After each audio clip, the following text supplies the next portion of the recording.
चैत्र संकष्टी चतुर्थी 2026 शुभ मुहूर्त, पूजा विधी आणि उपाय. नमस्कार मंडळी, स्वागत आहे तुमचं आपल्या चॅनलवर. चैत्र महिना हा हिंदू धर्मातील वर्षाचा पहिला महिना आणि या महिन्यातील पहिली संकष्टी चतुर्थी म्हणजे भालचंद्र संकष्टी चतुर्थी. आपल्या जीवनातील सर्व संकटे दूर करण्यासाठी आणि गणपती बाप्पाचा आशीर्वाद मिळवण्यासाठी हा दिवस अत्यंत महत्त्वाचा मानला जातो. आजच्या या व्हिडिओमध्ये आपण पाहणार आहोत संकष्टी कधी आहे, 6 की 7 मार्च, चंद्रोदयाची अचूक वेळ काय आहे आणि या दिवशी कोणते विशेष उपाय करावेत. हा व्हिडिओ शेवटपर्यंत नक्की पहा. तारीख आणि शुभ मुहूर्त. 2026 मध्ये चैत्र महिन्यातील संकष्टी चतुर्थीबाबत अनेकांच्या मनात संभ्रम आहे. पंचांगानुसार चतुर्थी तिथी सुरू 6 मार्च 2026 रोजी रात्री उशिरापर्यंत.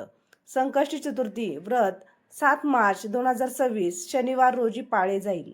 कारण 7 मार्चला सूर्योदयाच्या वेळी चतुर्थी तिथी आहे आणि त्याच रात्री चंद्रोदय होणार आहे. त्यामुळे भाविकांनी 7 मार्च रोजी उपवास करावा. चंद्रदर्शन, चंद्रोदय वेळ.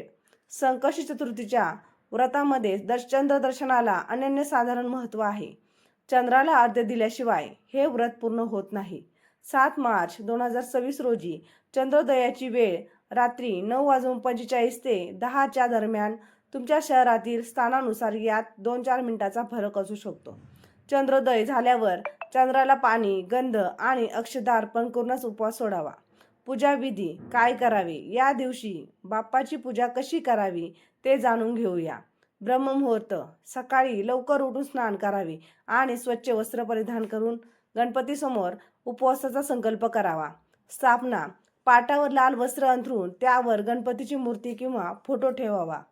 अभिषेक. बाप्पाला शुद्ध जल आणि पंचामृताने अभिषेक करावा. प्रिय वस्तू.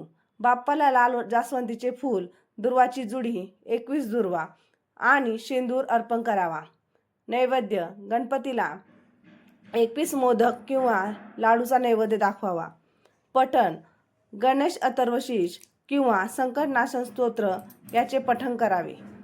काय करू नये, वर्ज्य गोष्टी. व्रत करताना या चुका टाळा. या दिवशी चुकूनही तुळस गणपतीला अर्पण करू नका. कोणाशीही वाद घालू नका किंवा घरात अशांती ठेवू नका. उपवासात कांदा, लसूण किंवा तामसी अन्नाचे सेवन करू नका. चंद्राला अर्घ्य दिल्याशिवाय अन्न ग्रहण करू नका.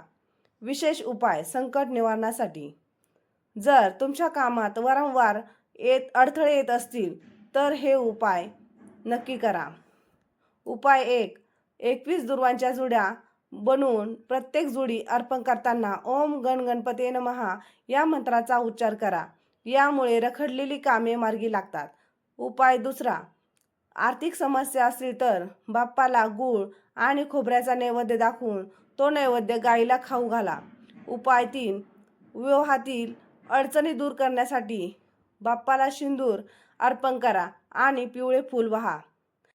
मंडळी, गणपती बाप्पा तुमच्या सर्व मनोकामना पूर्ण करो, हीच प्रार्थना. जर तुम्हाला ही माहिती आवडली असेल तर व्हिडिओला लाईक करा आणि तुमच्या मित्रपरिवारासोबत शेअर करा.